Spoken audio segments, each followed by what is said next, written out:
사과꽃 향기 맡으며 꽃가루 뿌려주고 있습니다. 이석화 거창 산하늘 공동체 생산자. 사과꽃이 활짝 핀 요즘 한창 인공수분을 하고 있습니다. 인공수분은 사람이 직접 꽃가루를 다른 꽃에 옮겨주는 것을 말합니다. 사과는 다른 품종과 수분이 잘 이루어지는 타가수분 작물인데 우리 밭은 주로 부사나 홍로 등 한 가지 품종만 기르다 보니 수분이 어려운 환경입니다. 그래서 제가 직접 꽃가루를 분무기에 넣어 뿌려주는데 이렇게 하면 수분율이 높아져 생산이 안정화되는 동시에 크기와 모양이 좋은 사과를 얻을 수 있습니다. 사과꽃은 동시에 피지 않고 밑에서부터 위로 피기 때문에 그에 맞춰 4월 25일경까지는 수분 작업을 계속해야 할 것 같습니다. 제가 사과 농사를 지은 지도 어느덧 20년이 되었네요. 주변에 귀농한 사람들 이야기를 들으면 유튜브 보고 농사 짓는다고 하는데 저는 농사는 꼭 직접 경험해 봐야 한다고 말하고 싶습니다. 특히 친환경 농사는 막상 해보면 고생은 많이 하는데 생산량은 적고 소득도 낮아 힘들 때가 많거든요. 저는 사과나무 가지를 옆으로 자라게 해서 관리하기 쉽고 수확량도 늘리는 방법을 찾아내 적용하고 있어요.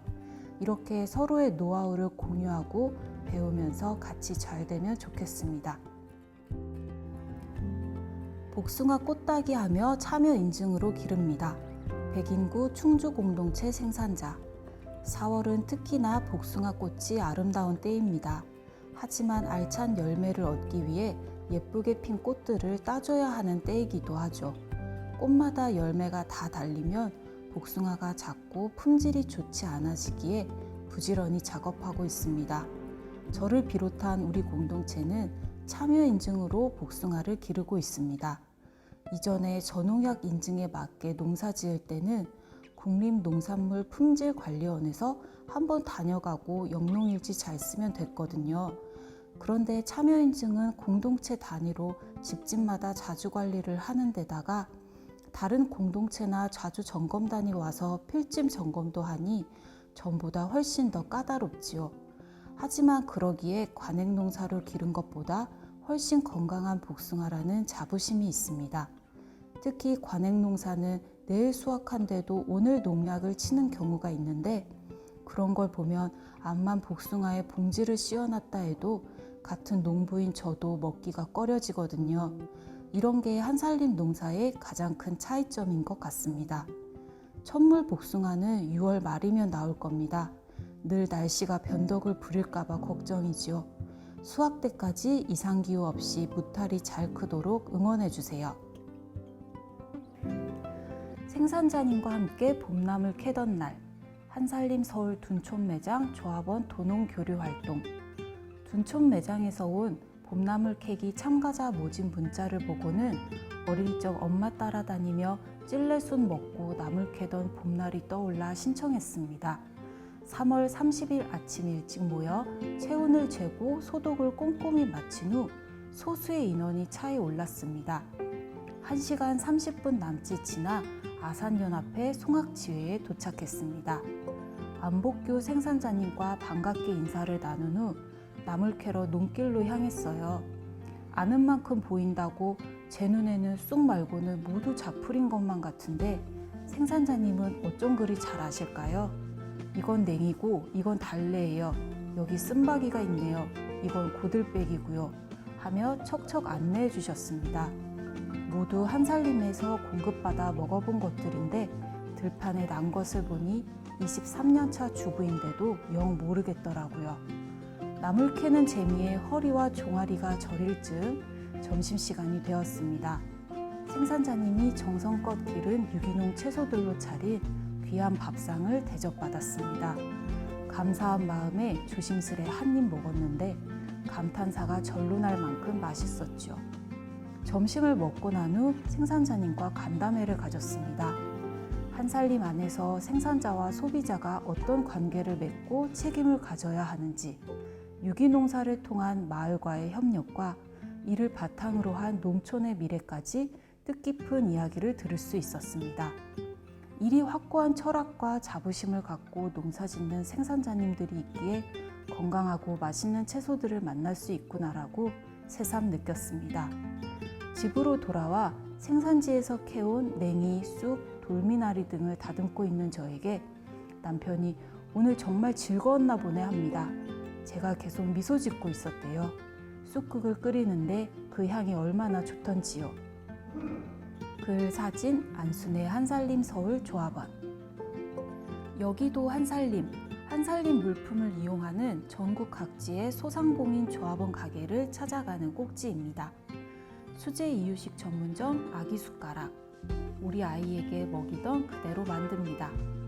삼형제의 엄마 아빠인 김경희, 안효석 조합원이 2012년 문을 연 아기숟가락은 경기 부천과 인천 부평 지역을 중심으로 직접 만든 이유식을 판매한다.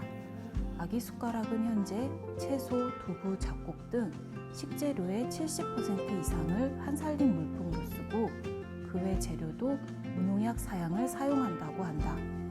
우리 아이에게 먹이던 그대로 만들어 판매한다는 부부이니 재료에서 GMO, 첨가물, 방사성 물질을 제외하는 것도 자연스럽다.